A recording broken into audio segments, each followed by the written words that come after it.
বিশ্বকবি রবীন্দ্রনাথ ঠাকুরের ছোট গল্প জীবিত ও মৃত থেকে পাঠ করে শোনাচ্ছি আজ দ্বিতীয় পর্ব।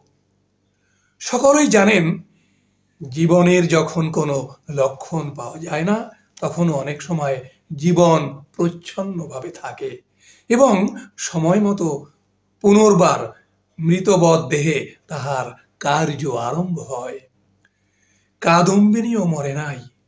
হঠাৎ কি কারণে তাহার জীবনের ক্রিয়া বন্ধ হইয়া গিয়াছিল। যখন সে সচেতন হইয়া উঠিল, দেখিল চতুর্দিকে নিবিড় অন্ধকার।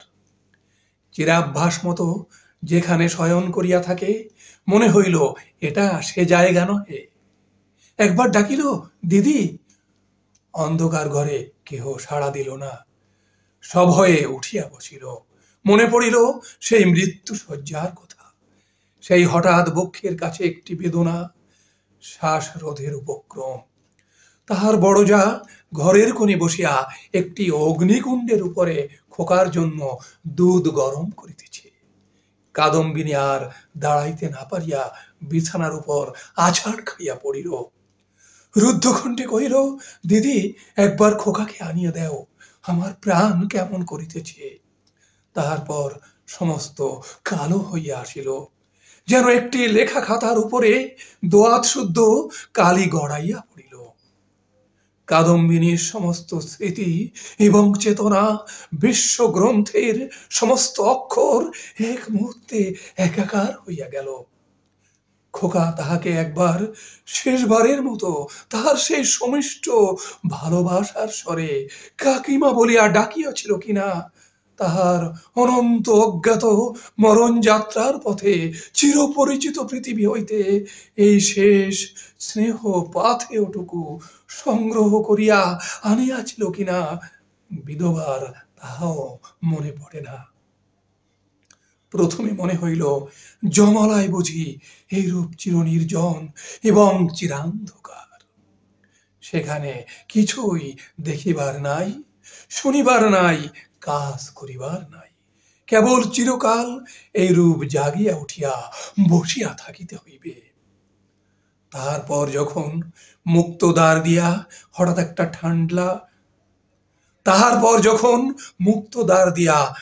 একটা ঠান্ডা বাদলার বাতাস দিল এবং বর্ষার ভেকের ডাক কানে প্রবেশ করিল, তখন এক মুহূর্তে তাহার এই স্বল্প জীবনের আশৈশব সমস্ত বর্ষার স্মৃতি ঘনীভূত হইয়া তাহার মনে উদয় হইল এবং পৃথিবীর নিকট সংস্পর্শ সে অনুভব করিতে পারিল। একবার বিদ্যুৎ চমকিয়া উঠিল। সম্মুখে পুষ্করিণী, বটগাছ, বৃহৎ মাঠ এবং সুদূর তরুশ্রেণী এক পলকে চোখে পড়িল। মনে পড়িল মাঝে মাঝে পুণ্যতিথি উপলক্ষে এই পুষ্করিণীতে আসিয়া স্নান করিয়াছে এবং মনে পড়িল সেই সময়ে এই শ্মশানে মৃতদেহ দেখিয়া মৃত্যুকে কি ভয়ানক মনে হইত। প্রথমেই মনে হইল বাড়ি ফিরিয়া যাইতে হইবে, কিন্তু তখনই ভাবিল, আমি তো বাঁচিয়া নাই, আমাকে বাড়িতে লইবে কেন? সেখানে যে অমঙ্গল হইবে। জীবরাজ্য হইতে আমি যে নির্বাসিত হইয়া আসিয়াছি, আমি যে আমার প্রেতাত্মা। তাই যদি না হইবে, তবে সে এই অর্ধরাত্রে সারদা শঙ্করের সুরক্ষিত অন্তঃপুর হইতে এই দুর্গম শ্মশানে আসিল কেমন করিয়া? এখনো যদি তার অন্ত্যেষ্টিক্রিয়া শেষ না হইয়া থাকে, তবে দাহ করিবার লোকজন গেল কোথায়? সারদা শঙ্করের আলোকিত গৃহে তাহার মৃত্যুর শেষ মুহূর্ত মনে পড়িল।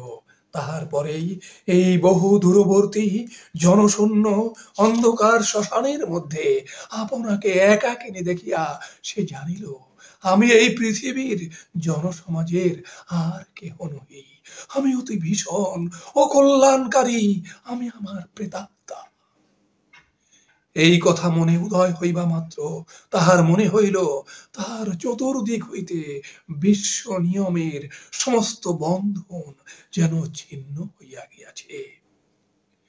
যেন তাহার অদ্ভুত শক্তি, অসীম স্বাধীনতা, যেখানে ইচ্ছা যাইতে পারে, যাহা ইচ্ছা করিতে পারে।